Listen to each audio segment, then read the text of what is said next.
Same old Penn State or reason for the Nittany Lions to believe after the near miss against Ohio State? What in the world is going on with Carson Beck? And has SMU all but sealed up a spot in the college football playoff? This is the College Game Day podcast for Monday, November 4th. Rece Davis, Pete Thamel, and Ryan McGee reminding you that we'd prefer you to subscribe to the podcast so you will never miss a single episode or download wherever you prefer to get your podcast. Glorious morning in Happy Valley on Saturday before Ohio State and Penn State, and so much of it felt different with the new offensive coordinator, Andy Kotelnicki, who I think is one of the bright minds in all of college football, leading the way. Surely Penn State would find a way to be explosive against Ohio State, that they would be able to make the plays that they have not made in previous opportunities against the Buckeyes, a losing streak against Ohio State, which has now reached 8 games, now 1-13 against top 5 opponents under James Franklin. But as it turned out, the game played out very much in the same fashion that recent Ohio State and Penn State games have. And it called to mind, in my judgment, that the issue is not so much execution or scheme or anything else from a Penn State offensive perspective as it is pure old-fashioned athletes. They could not get a receiver open. There was nowhere for Drew Aller to go down the field to anyone other than the running backs or Ty Warren in most cases. They made the most of it, then couldn't execute properly with a couple of chances on the doorstep, and the end result is that Ohio State has a quality victory on its resume now because Penn State is a quality team, and Penn State is left with a very similar mountain that it has had virtually for the last 8 or 9 years, somewhere in there. So, Pete, as you evaluated this, was there anything that surprised you? Standing on the sideline watching the game, first half, it didn't take long to go, they can't get open, downfield against the Ohio State defense. Yeah, Reese, I think if going into the season, I'm sure we talked about it at some point, there was a glaring weakness on this Penn State team. It's that they just don't have skill on the outside. And they really have a drop back quarterback with a big arm. I don't think he's like a top 50 NFL pick or anything, but there's a real sense that Drew Aller is a good prospect. And the personnel just doesn't seem to match because they just don't have anyone. Remember, they went and got Julian Fleming in the portal from Ohio State, a former #1 overall recruit in the country. But there's a reason why Tyler Warren caught 17 balls against USC. And the reason is simple. They don't have the weapons to throw the ball around. And when you mentioned athletes, I really thought in a, great young career, in a very good season, Caleb Downs had a breakout game on Saturday. Like, this is why Nick Saban considered him one of the best freshmen he ever coached. And this is why he's going to be an All-American. And safeties aren't often top 10 type picks. Malachi Starks may push that this year, the Georgia safety, because he's very good. But that's a rare designation for a safety. And you saw with the job he did one-on-one on Tyler Warren, the value of Caleb Downs and just the athleticism of Caleb Downs. And I think it's well said. And ultimately, when Penn, they used sort of some smoke and mirrors on the third down when they ran Warren as a quarterback to get the ball there. And when they needed to get 3 yards, they couldn't get 3 yards. What strikes me about these Ohio State kids now is that's 3 straight really, really close games. And there's something to be said for that. And we all talk about the $20 million payroll and all those things, and when are they going to show up? But you play these 3 really, really close games, and you're 2 points away from being undefeated still. There's something to be said for the knock on these guys before in Michigan too was they ain't played nobody, Paul. Till they get to the second half of November, and now they've played. They've been in battles, and so I'm curious to see how that pays off going. But it looked like a team that had been in these close games versus a team that maybe hadn't been pushed as by a really good team. And when I watch Penn State offensively, it reminded me a lot of Alabama. I think the quarterback's really good, and I think the tight end's really good, and everyone else, I don't know. And so and you're right. And credit Tyler Warren for getting balls, but there's a reason for it. It's because he's the only guy. He's the guy. And so but listen, I like James Franklin a lot. I always have. Um, you know, I personally would just like to see him win some of these games because I like him at Penn State, and I don't want that to become a thing, though it already is. And it's just, but I like Ohio State a lot more today than I did on Friday, and I've not seen them in person like you guys have. Well, I'm gonna say this, Ryan. I feel the same about Ohio State, and I have the same question. When you get into a team maybe that has a few more weapons, and look, I want to be clear, and I know this is exactly what you guys meant. Penn State has good receivers. They have a lot of wide receivers that are probably that you would characterize it for a team at that level that would be really good number threes, really good number threes. What they don't have is they don't have Jeremiah Smith. Right. They don't have Mecca Ibuka. They don't have Ryan Williams. They don't have a one or a two who can just straight up beat elite guys consistently. But the reason I feel the same about Ohio State, and I have the exact same question, is Will Howard. Will Howard is a very good college quarterback. He's a good college quarterback. But he made two huge mistakes, near catastrophic mistakes, with a couple of more executed plays on the goal line from Penn State could have cost them the game. The pick six, which was just, it happens. I get it. But then also the fumble on the goal line. And, that happened right in front of me. And, it was pretty obvious immediately it was touchback. And although I will say this, obvious immediately when I looked up at the board, because this is like going off into football nerd. I took my attention away from Will Howard on that play where he fumbled through the end zone for the touchback, because then this is a good thing about Ohio State. Travion Henderson decleated a dude and then drove him somewhere deep into the earth of Beaver Stadium. It was a spectacular block in the open field. I was standing there with some scouts on the sideline, and we all went, and then, oh, did he score? And then we looked up the board. Oh, well, no, that's a touchback. But the block was fantastic. There are a lot of good things about Ohio State. Maybe they'll end up winning the national championship. I like Will Howard as a young man, and I think he's a good quarterback. But if it comes down to who's going to make a play, Will Howard or Cam Ward, Will Howard or Dylan Gabriel, we'll talk about Carson Beck in a minute. Will Howard or even Quinn Ewers, who struggled. I'm not sure I'd take him over any of those guys to make that play. Now, maybe they're so talented, he won't have to. Maybe he'll just execute what Chip Kelly calls. He'll be able to get the ball often enough to Jeremiah Smith and to Ibuka and those two backs with Henderson and Quinshon Judkins, who was sensational Saturday, I thought, against a really good Penn State defense. Maybe he won't have to do those types of things. But if it comes down to that, there are several guys that I would probably give an edge to in that category. Would you concur with that, Mr. Thamel? So I want to make a point. You mentioned Henderson's block on the game sealing slide that went viral because Will Howard made the right decision to slide this time. Quinshon Judkins actually opened him up on the edge. Watching at home, I mean, he had a key. It wasn't a decleat violent block, but it was like, okay, there's a path or not a path, and so give Ohio State credit. They have superstars doing the dirty work, and that is not often an easy thing to do. So Will Howard's interesting, Rece. We go back to remember the day in Dallas when he won the Big 12 title for K-State. Like the guy's been in some, yeah, yes, Warrior. The guy has been in some games, but if you are, and he's probably a fifth round pick. Like Will Howard's going to get drafted. He's not Johnny Tryhard. He's a good player. And by all accounts and all my interactions, it's just a fantastic young man, right? You have to play mistake-free football. Like you can't give away two scores. And that's really what he did.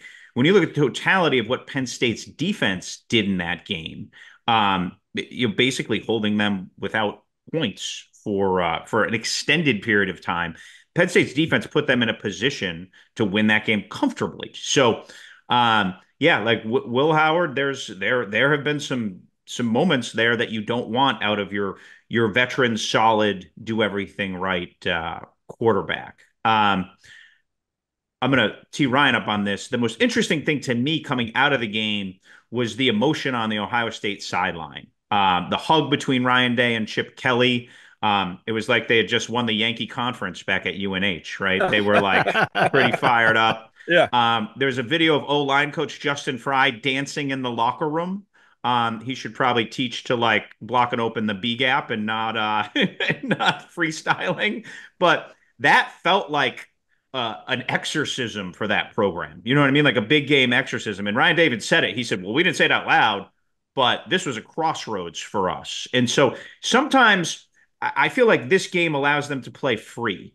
And that was a pretty tight operation for a few weeks there, post Oregon and even going into Oregon. So I think that, I think they realize some of what they can be in that game. And there's a power to going into a cauldron, winning and coming out fortified. So it'd be really interesting to see where the Buckeyes go. I saw one of our playoff predictors had them as like 96% in, and Yeah. yeah, it was just really interesting. And you see Franklin, going after the fan in the stands after. Who It was just like, deserved it, by the way? Who deserved it?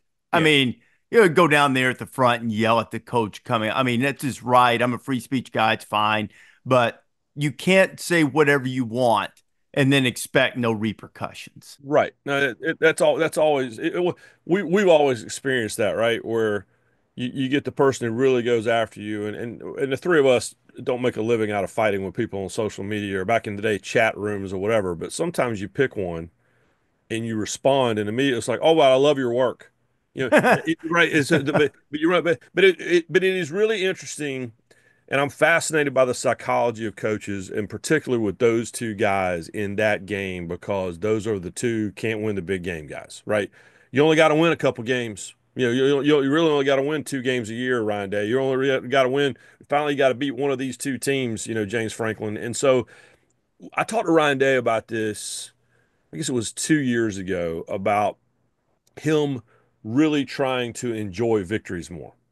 I've talked to a lot of coaches about that over the years. I think all three of us have. But Marty and I made the mistake a couple of years ago of believing that Kirby Smart had kind of gotten over this, right? And we're like, hey, I remember when I always said, Coach, when you guys finally won the SEC and everybody's celebrating, and you threw your headset down and yelled at the headset guy. He goes, yeah, that's not who I am anymore.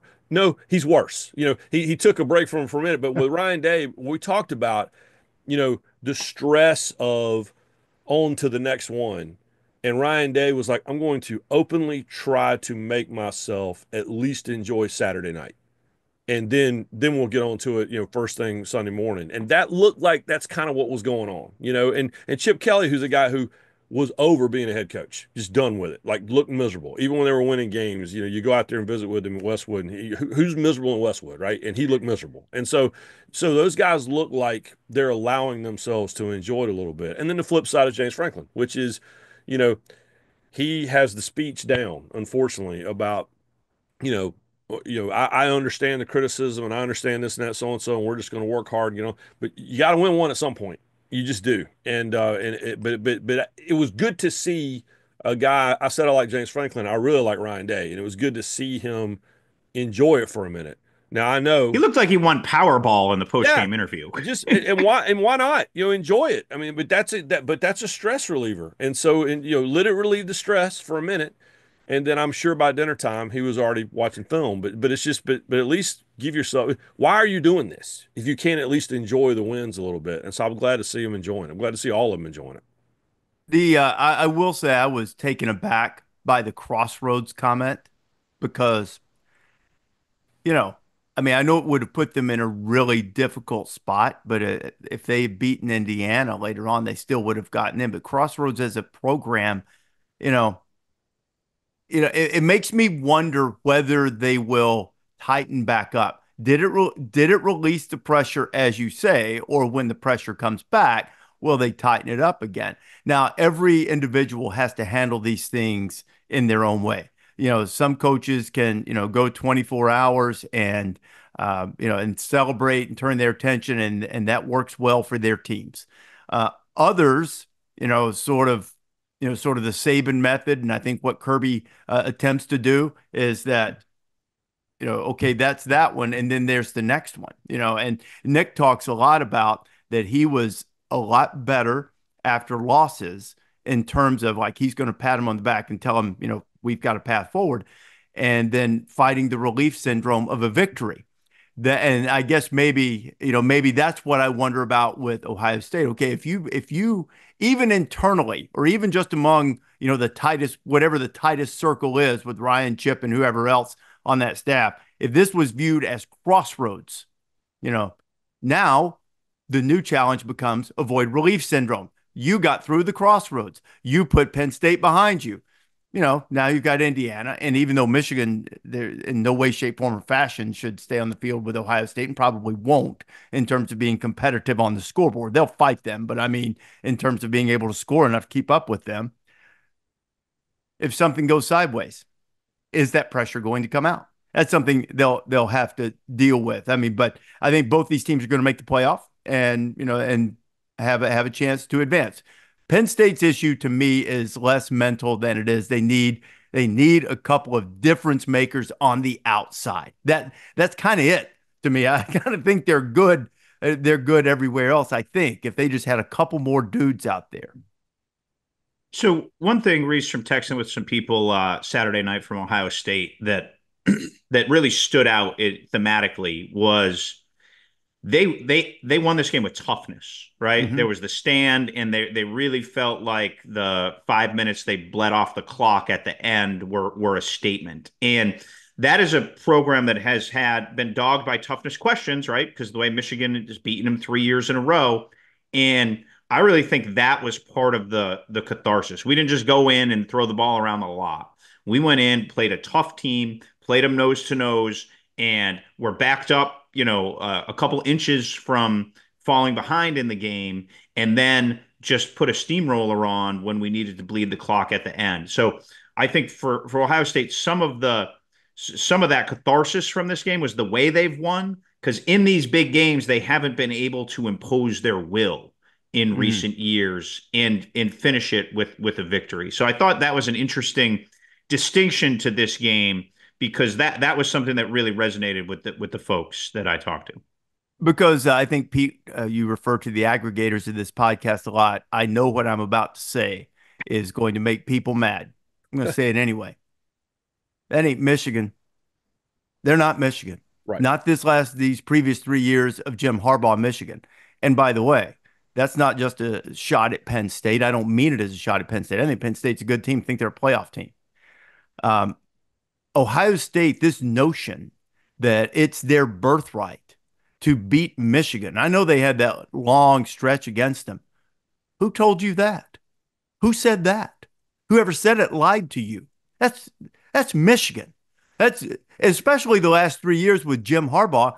He gets to try to put together a great program too, and he did. He put together the best one in the country last year, the best team in the country. Okay, you didn't beat them. All right. You didn't beat Georgia. You missed a field. It's Georgia. I mean, come on. So I think a lot of this criticism of Ryan Day and questioning of Ryan Day and questioning of the toughness is two things. One, it's people not understanding the big picture of the other teams have practice every day. They watch film, they recruit. They're trying to beat you, and especially when you're talking about Michigan and Georgia and Penn State for that matter. I mean, Penn State hasn't done it yet, but they're going to bust through at some point. They're going to hit the right guy. They're going to bust through. And I'm not telling everybody that you shouldn't show a lot of emotion in response, speaking to fan bases here. I'm not telling coaches that they shouldn't be driven by these, I'm doing air quotes here, crossroads moments. Go ahead. If that's what drives you, it's fine.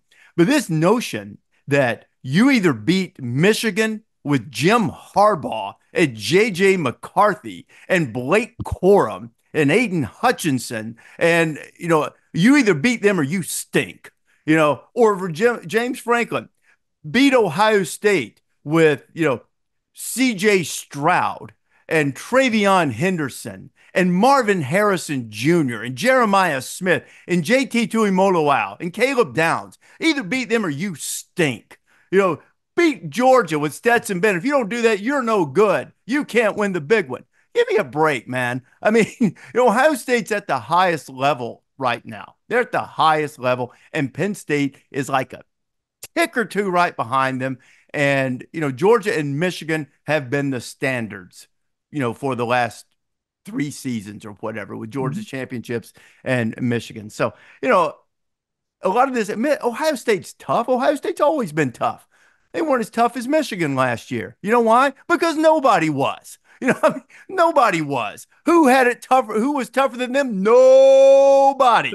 As Jim Harbaugh would say, nobody was tougher than them. So there will be a year, and it may be this year, when it turns out that nobody's tougher than Ohio State. I mean, you're talking the elite. And this notion that you've got to win this one or you stink is kind of is ridiculous. But Rece, you are a historian of the game. You remember Woody Hayes never lost a football game, right? Oh, that's right. Nick Yeah, I Saban remember. never lost. Nick Saban never lost a game. Bear Bryant never lost a football game. So I mean, that if that's what you grew up with, then you should never lose a football game too. One of my favorite things about this sport is how everyone lives in a silo. And I always talk about how when I went to Tennessee as a freshman and we were playing, Tennessee's playing at UCLA, playing in the Rose Bowl, like week one of like my freshman year. And everyone in Knoxville's like, "So what are you doing tonight?" I'm like, "Well, I'm going to listen to the game." Wasn't on TV back then, kids. And I'm going to listen to the game. Well, why are you going to listen to the game? It's just UCLA. I'm like, "Yeah." And they have like 5 All-Americans on offense. And, and they just played on New Year's Day a year ago. They're really good. Now that's the pack, whatever it is that we're not. But everybody lives in these silos, and it is one of my favorites. And then on the flip side of that, when I have Ohio State fans screaming at me at the airport, it's one of my least favorite things about the sport, which is what you're talking about. But yeah, but I mean, listen, Bo Schembechler never lost a game. He never lost a Rose Bowl. He never lost to Ohio State. That's just, Newt Rockne never lost a football He game. never actually won a national title. I think a lot Yeah, of people no, don't know yeah, that. no, that's what I'm saying. Y'all can fact check me on this, but I'm telling you, none of those guys ever lost a game. I know it because their fan bases have told me that. Yeah. And Lloyd Carr won more national titles than Bo. Look, all of those teams that we just mentioned. I mean, Michigan's taken a step back this year. They set the standard for toughness the previous 2 years, really, along with Georgia. Ohio State's right there, and Ohio State may well prove to be the best team in the country this year. It was a great win.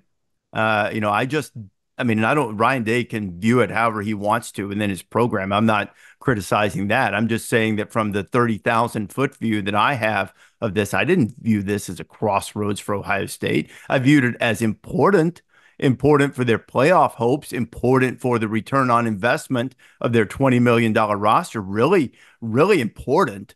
But crossroads as a program, if that's what he meant, his decision to make to view it however he chooses to. I didn't see it that way. I looked at it like, well, if they lose another road game, so what? If they're able to beat Indiana at home, they're still going to get in and they still might win the national championship because they're really, really good. And so it'll be it's a fascinating thing to watch. I want to shift to Georgia a little bit. Georgia has a huge game against Ole Miss coming up this weekend, and Mhm. just came off the mocktail party against Florida, and the Gators had him on the ropes for a while. And look, Carson Beck's a really good player, and I understand that there are some mental pressures with returning to your hometown to play, but he had done it before there in Jacksonville. But now this is the third big game out of four big games, whether you categorize them because of rankings or because of rivalry. Um, Alabama, Texas, Florida. Carson Beck has thrown 3 interceptions in each of those games. On the season, he's thrown 11 picks. That's the second most in the country. There are three guys who have thrown 12, and only Kyle McCord at Syracuse, among Power Four quarterbacks, has thrown more. He's one of the guys who's thrown 12. For a guy that was being talked about as number one, QB1 in the upcoming NFL draft, and the frustration that you saw on the sidelines from Carson Beck, um, there appears to be some regression or self-imposed pressure or something that's not quite right for Beck and the Georgia offense. What was your view of that, Ryan? No, I felt that way about him all season, is that he's just pressing.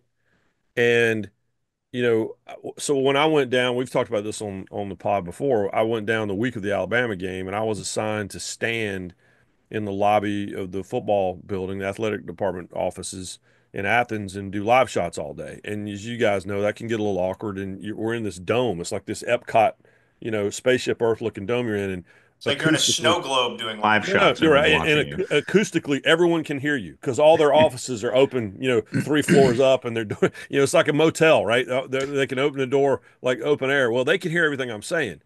And we get a little repetitive. I'm doing Sports Center. I'm doing SEC now. I'm doing, all these different fine all these different. I'm saying the same thing because I'm reporting the same thing, which is they've got to get Carson Beck back on track because he was distracted then, and it's only gotten worse statistically.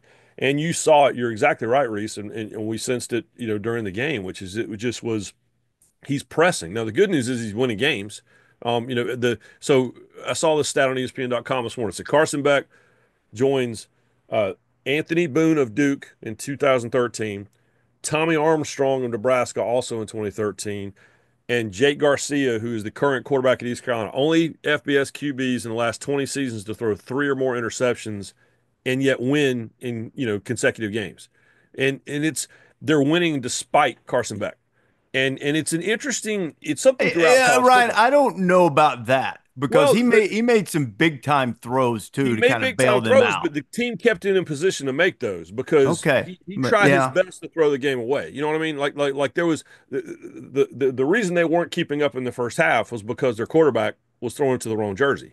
And fair and, and, enough. But I and mean, that, I'm trying to help you here because yeah. I think if you say they're winning and despite him, that it's almost like, well, they need to play somebody else at quarterback. I don't think you're calling No, for no, no. that. That's not what I'm saying at Okay, all. I'm yeah. saying that he is really, really good, but lucky for him, the team is elite because they're Hmm. keeping them that defense is and that run that they're keeping him in games when lesser teams they're not going to win a game with 3 interceptions and they're certainly not going to win a game. His statistics in the first half were abysmal. His statistics in the Hmm. second half were amazing.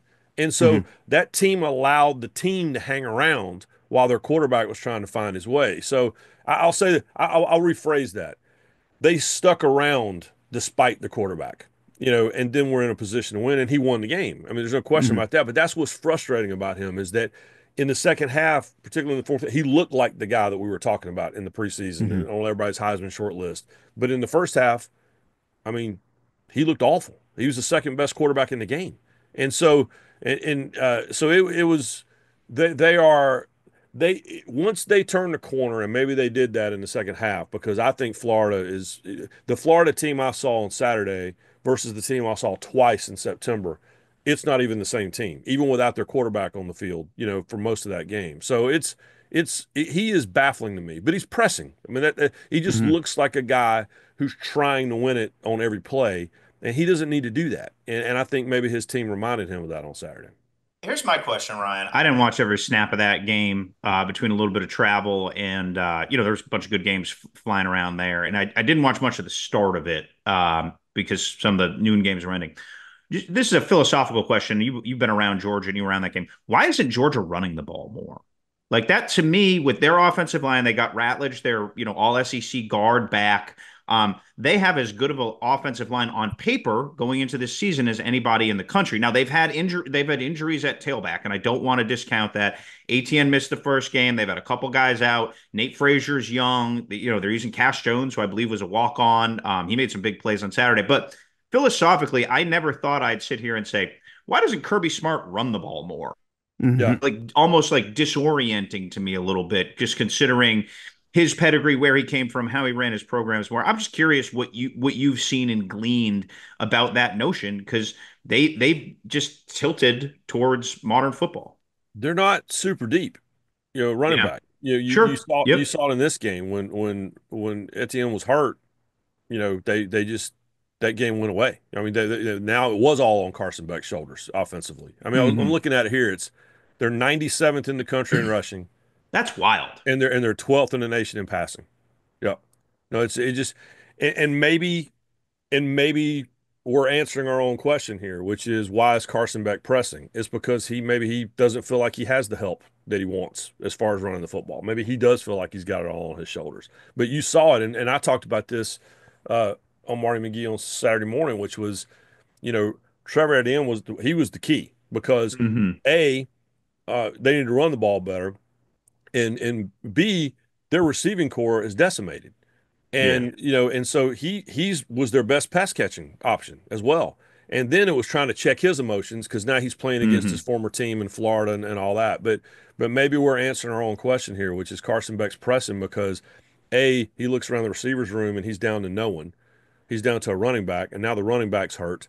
And so who are you throwing it to? And if you feel like you've got no help, but they are deep at every position except for running back. And you're right. I don't think I would have ever said that about a Georgia football team in my life. They call designed runs 34.5% of the time. That's in the bottom 14 in the country.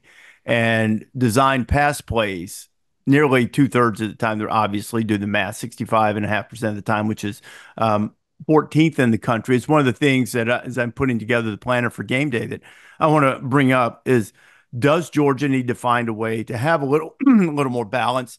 Is the pressure that we're talking about leading to some of Beck's mistakes? And you mentioned the receivers are out of there too, and we'll have time later this week to look ahead. But I would suggest that getting well, running the ball, Ole Miss and that defensive front is not the place to do it. Doesn't mean you can't try, but Ole Miss leads the nation in rush defense in yards per carry. They're second in yards per game, and they give up some passing yardage. So I would guess that we're not going to see a big change in philosophy from Georgia this weekend, at least in terms of the way you go about matchups, unless you sort of do the Ohio State thing against Penn State on Saturday and say, okay, we're going to impose our will. And I think I'm working off memory here, but I think they average like 6 yards a carry or something. So that'll be fascinating for sure. Somebody Georgia will see next week will be best in game this week. Man, what a day Jackson Dart had against Arkansas. He threw 6 incomplete passes and 6 touchdown passes, 515 yards and 6 TDs on 25 of 31 passing. And just think, it wasn't that long ago that people were wondering if Jackson Dart was really focused on Arkansas because he went out in a Halloween costume, maybe Dumb and Dumber or something. But see, what you got to realize is that these are still college guys and they like to have fun. And what you forgot about is that Johnny Manziel went out as Scooby-Doo and then went out and cut up somebody, I'm sure. So, maybe the Dumb and Dumber costume worked. I mean, if you're going to go 25 and 31 for 515, 6 touchdowns, as Jackson Dart did against Arkansas, if I were Lane Kiffin, I would suggest that he wear that costume again this Thursday night. Halloween every Thursday. Every Thursday is Halloween on the Grove for the rest of the year. Yeah, every time, right? I mean, why not? And oh, by the way, this is going to surprise some of y'all, but people like to go out in Oxford. So, No, oh no. yeah, no, it's just so y'all know. I mean, we're gonna be down there this weekend for Marty McGee and SEC Nation. But yeah, and I might go out myself. You gonna get into City Grocery? Yeah, and maybe some chicken on a stick. Listen, if they recruit you to Oxford, they did so on the promise of you get to go out. And so, putting on a Halloween costume and walking around a little bit, I think that was probably in the contract when Jackson Dart came east. Yeah. And he did it without the nation's leader in receiving yards per game, Trey Harris, Yeah. who did not play a snap in that game. So Jordan Watkins looked like the nation's leading receiver in that particular game. Speaking of big day, 8 for 254 and 5 touches. I mean, come on. I mean, whew. do you see Lane Kiffin's quote? Like, we're really 2 plays away from being in top 2, 3, and this game being bigger than it was. I mean, and he's right, right? He's right. It's a fragile, volatile, beautiful game, and it comes down to so many small things. Lincoln Riley thinks USC is like 5 plays away from being in the playoff chase too. So it is tantalizing in that way. The fragility of how these things can go. And you could see this coming. Just hit a couple more games quickly. I've felt all week I was not more convicted about any game than South Carolina beating Texas A&M. Same. I was completely convicted about that game. That's not to cast aspersions at A&M, but it's mostly about the fragility that you talk about. A&M's really good. South Carolina is another one of those teams, along with Ole Miss and maybe USC, probably closer to the USC in Southern California. a few plays away from their season looking much different. Shane Beamer feels the same way as those guys, and they sort of took out all of their frustrations on the Aggies Saturday night. What a performance from Lenore Sellers, and it sort of brought the Aggies back to earth, although A&M should be. They've got to go to Auburn later, but they should be playing Texas for a spot in the SEC championship game, one would think, in all likelihood. No, it was I felt the exact same way. And I think a lot of people did. But it's when you talk about the fragility of it, South Carolina was 2 plays away from being 6-1 going into that football game. And to me, it speaks going back to Ole Miss of how good Ole Miss can be when they have it rolling because they destroyed South Carolina. It's the only game where South Carolina just wasn't in it, and clearly they're good. But Lenore Sellers, to me, I like that kid so much. I got to spend some time with him for our Sandstorm piece we did for GameDay back, before you guys went down there for the LSU game, a game they should have won. But Sellers to me kind of sums up college football right now because he's so young and he has his entire program on his shoulders and he can look so good, but then he does things to remind you that he's still a teenager, right? That he's still 20 years old, barely out of social studies class in high school. And so to me, it sums up the entire. Chris Doring said it. It was after Vandy beat Alabama. I remember Chris Doring said it as they were storming the field, which is we're in an era, and I love it, where the great teams aren't super great, but the bad teams aren't super bad. And that's why we have no idea what's going to happen. And I am here for all of it. That was maybe the best timed piece of TV analysis I saw this year because this chaos is in front of you, and Chris Doring, with like very simple, direct wisdom, summed it all up. And I was just like, ice, just laid it out. Yeah, I've repeated that a bunch because it was just like in that moment, it was like, the bad teams don't suck as bad, and the great teams aren't as good. And it's like, because everything I called it last week on one of our pods, the Scooby-Doo sandwich. Everything's gotten crunched down. And Rece appreciated I gave a reference that his generation knew. So that's our second Scooby-Doo reference in this pod. Yeah, Pete acts like my generation is so much different than his. Pete needs to check his driver's license. He's closing fast on us, McGee. I got a birthday this month too, so you're catching up. You're catching up. I can't not run tempo on that. Unfortunately, I can't play four corners. Oh. Yeah, and to that point, one of the things that I'm going to suggest that we, because you're going to look, Miami and Georgia Tech play this week. Obviously, you'll flash back to the Georgia Tech debacle last year when Miami gave the game away, and the Hurricanes have had all of these comebacks and fantastic finishes to illustrate the point. Not that these teams they did it against are bad, but everything is so close. I mean, they were down to Virginia Tech. They were way down to Cal, who's, close to the bottom of the ACC, speaking of teams that just can't quite make the play to win the game. Ugh. Louisville back and forth. Duke with 13:51 left in the game. It was a 32-31 game Saturday. Miami won 53-31.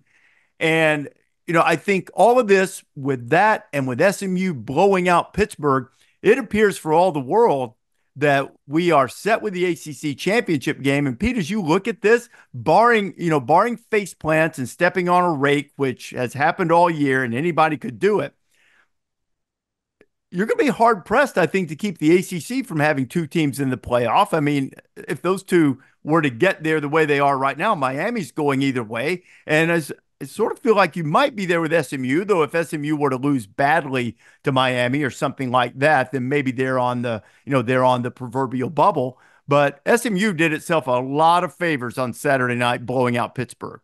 Well, in the way they won too, Rece, not only the fact that they won, and who would have thought SMU BYU, when it was played early this season, a fairly benign game, would have been a giant talking point. Yeah. Bad game.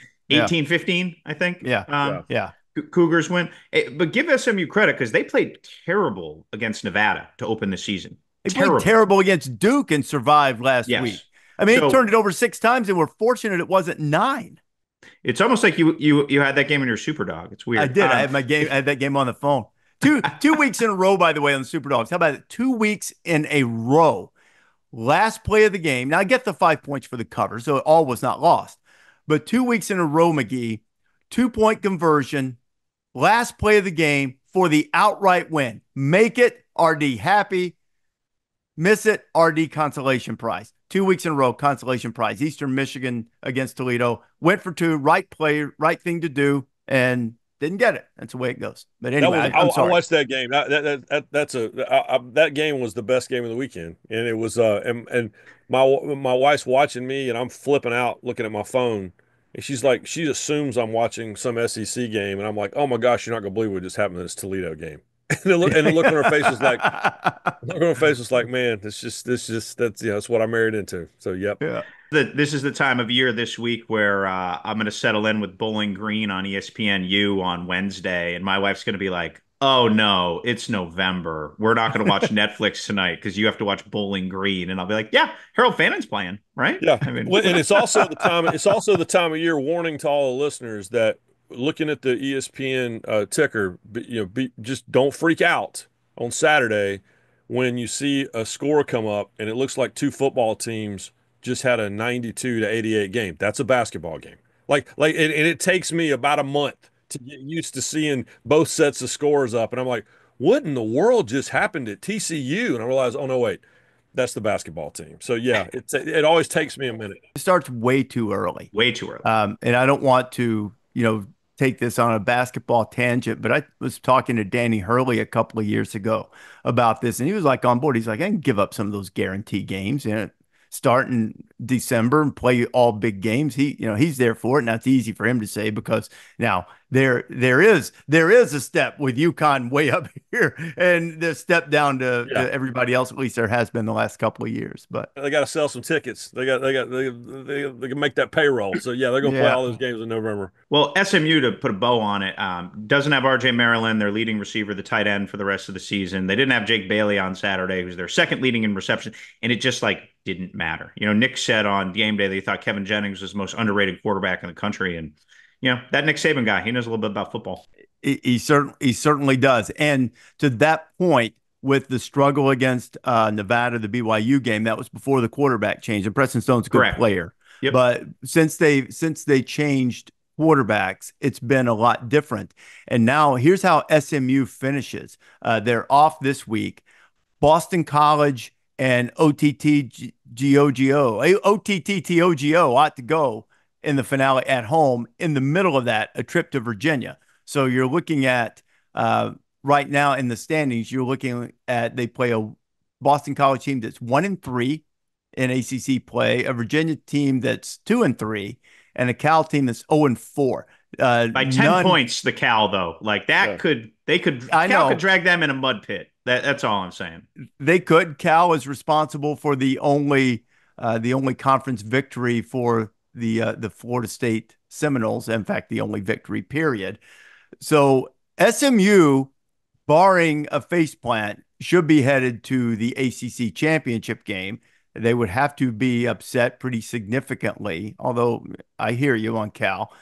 But it'd have to be a sizable upset for them to lose another game prior to then. And then Miami, Miami also has a pretty favorable down the stretch schedule. Although that trip to Syracuse at the end could be tricky. Fran Brown's had a good first season there, but we're a long way from Miami's defense is a sieve, right? It's just so the beauty of this Miami team is they've been vibrant, relevant, fun to watch, and they can lose any game. Now they haven't, but it just seems like there's some compelling vulnerabilities there defensively. Hey, it's always you throw out the records when you're playing for the Big East championship, as they will be. Yeah. What was that? Was that a 66-10 or some such? It was 1998. It was my senior year at college. What was it? Was that the final? Was it 66-10, 66-0? What was it? It was in the 60s, and it was a low number. And it was Donovan McNabb to Bucky Jones, Donovan Darius, Rob Conrad. They had some Kevin Johnson. They had some dudes there in the Q's. So they were rolling. Syracuse would love to play a little bit of a spoiler. That's on down the line. As we roll out of here, and thanks for listening to this, I'm going to give you the dumb loses more than smart wins, although this necessarily didn't lose the game. But Louisiana Monroe lost to Marshall on Saturday, 28-23, and that's been sort of a subplot compared to what happened with their offensive line coach, Cameron Blankenship. He freaked out, lost his mind, made physical contact with a player on the sidelines. And look, I know that in an era gone by, that coaches sometimes would really get after guys that hit them in the face mask, do whatever. They'd yank them around by their face mask and stuff. But my problem with this, not so much that, he's going to hurt him or any of that kind of stuff, or the shoving and the bad look. Coaches incessantly talk to us about keeping their composure in big moments, about accountability, about doing the right thing when it's difficult to do the right thing. And then, you see something like this and you see how important it is to live your words. A dumb move by Blankenship, who's apologized. He's paying the price. I think probably we'll see, and Pete may know something about this if he's dug into this, about how much of a price he'll pay, what impact it's going to have on his career. And I don't think one terrible moment, which I would hope would be the worst moment in his coaching career, should cost him his job or cost him his career or anything like that. But it is more than certainly the dumb loses more than smart wins, because you are risking everything when you don't keep your composure no matter what. Thanks for listening to the College Game Day podcast. We ask you to subscribe or download wherever you prefer to get your podcast.